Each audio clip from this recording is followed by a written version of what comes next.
The first diagnosis was, I think, would we decide 2009?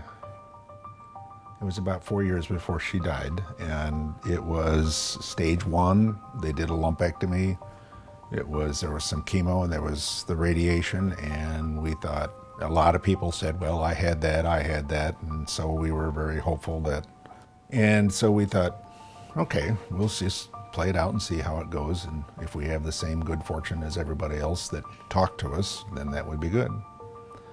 And then it came back, only this time it was called inflammatory breast cancer, and so that was a far more rare and a much more aggressive kind. And from the very beginning, Dr. Zlomke said, I wish I had better news for you, but he was so supportive, he and everybody in that office. And so then she worked with, she made a decision then to say the oncologist, her oncologist was Dr. Shaw, and he said, we've got a couple of choices to make. He said, we can buy time, or if you don't want to go through the treatment, that's your call. And she said, no, I want to buy time. What I remember after the diagnosis was that she was not going to let it define her.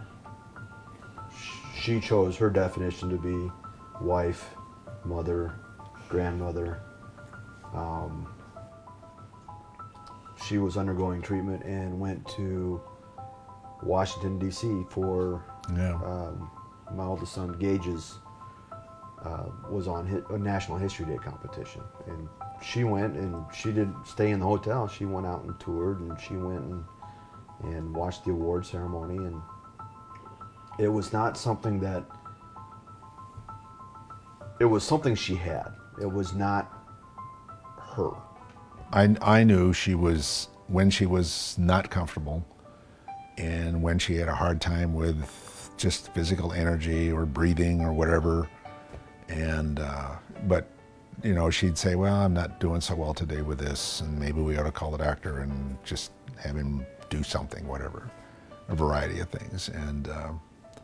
And so we'd go do it, and she'd come back, and then it was never like, you know, why me, or why this, or why that. It was always just, okay, I think I need some help here, so let's go get the help, and then come back to the house. And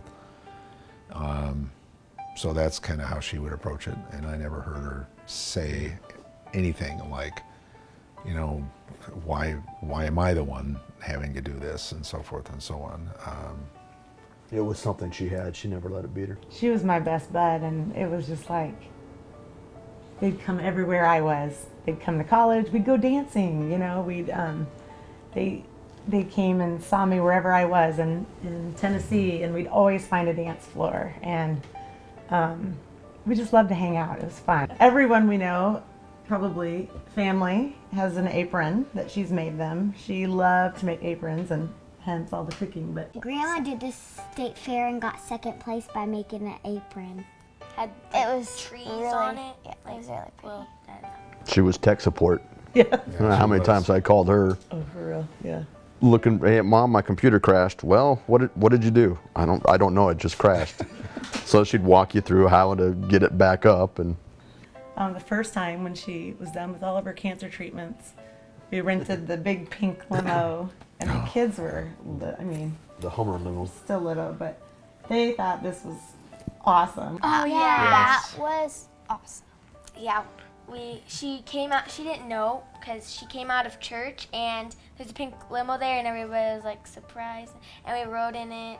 We got balloons, and we rode around, and I think we got Jimmy John's or something. Jimmy John's. Yeah, we splurged and went to Jimmy John's. She would come out, well, I think it was any place she went, but she'd come out to our band, and we might have been a little loud, and so she'd have a little business card in her purse, so when the waitress would come, you know, I don't even know martinis, so, you know, she's whipping off this recipe, and they can either never remember, or the bartender couldn't get it right, so she made business cards with the recipe, so she'd hand it to, it's too loud, she was just like, here, give this to your bartender. And this is, can I see that? We did this at her funeral. We made this, and it just shows What she sewed. for us, especially. There's a lot more stuff, Yeah. but This is mostly with just us. One of my favorite times that I had with her when I was little, I think like preschool, we would always go to the library and just look around and hang out there. I keep looking at those Christmas pictures, and that's the one thing I'm really, really thankful for, is that you can see it in her eyes, just the sparkle with the pictures with the grandkids and us. She was all there up until the very last day, so I'm thankful that she knew everything that was going on.